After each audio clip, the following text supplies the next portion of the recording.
briefly explain about it again in case you don't understand. So basically, since 2005, MA has entered into multiple contracts with MISC to supply bunkers. So what seems to be the problem here?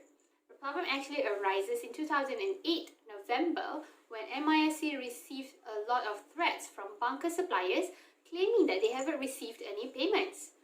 So as a result, MISC vessels were seized and they need to pay the affected suppliers directly. MA never reimbursed MISC for the payment made, and obviously MISC is not happy about this, so they brought actions against MA. So the court then made Yahya to be personally liable for MA's debt, and yes, Yahya is also not happy about this, so he decided to appeal. So that is basically the facts of this case.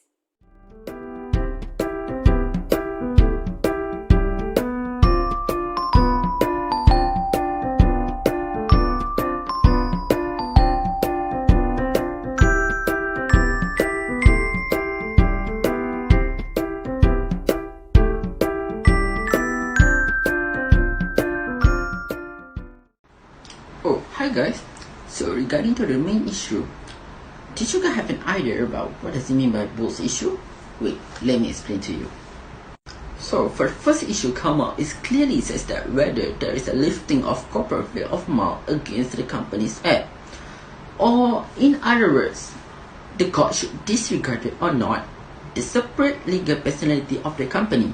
So the next one, the second issue is trying to say that one of the director, who is Yahya, are going to be personally liable for the amount owed by his company to MISC Berhad, which the amount is 8,550,684.32 US dollar. Hopefully you can understand what we like to look into in this case. Thank you.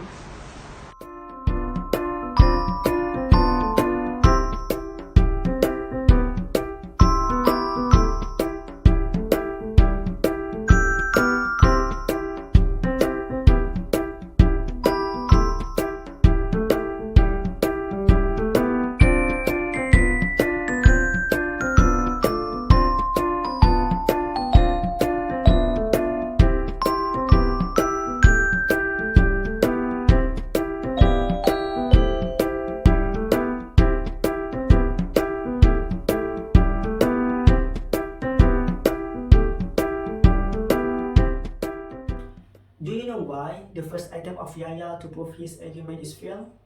Don't worry, my name is Mustapa and I will help you to understand it better. Yahya in his first argument stated that in his case, the veil cannot be lifted as because he referred to the case of Bhagawan Singh and Aus versus Belasami son of Belasami in other appeal. In this case, the court stated that the veil only can be lifted if the such corporation was set up for a fraudulent purposes. And Yahya thought in his perspective he can apply this into his argument because his company was made for business purposes.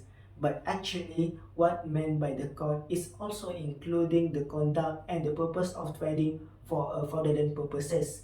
And also not to forget any other attempt that to prevent from a corporate responsibility that should be done by the responsible person. In every decision made by the court cannot be applied in every other cases. It is important for us to look and determine whether both cases consist of a similar facts or significant evidence that can be used to prove the consistency in the both cases.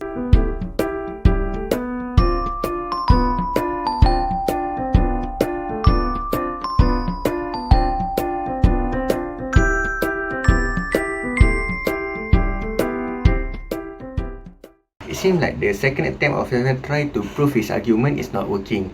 Yahya is convincing the court that his case will fall into the second category.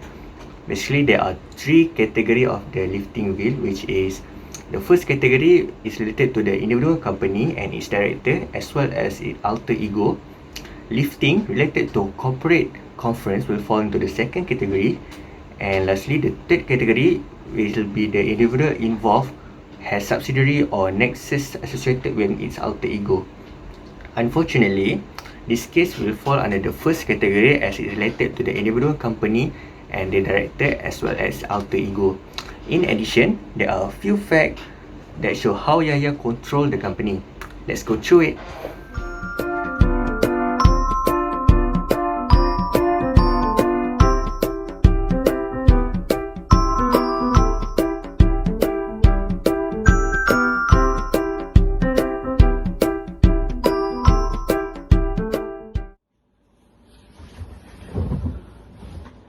So we already listened to the facts of case, main issues and judgment from the court.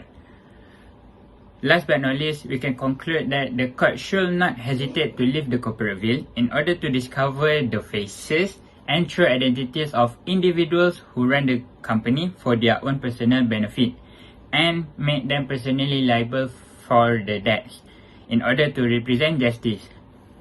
That's all from us. Thank you. Have a nice day. Bye-bye.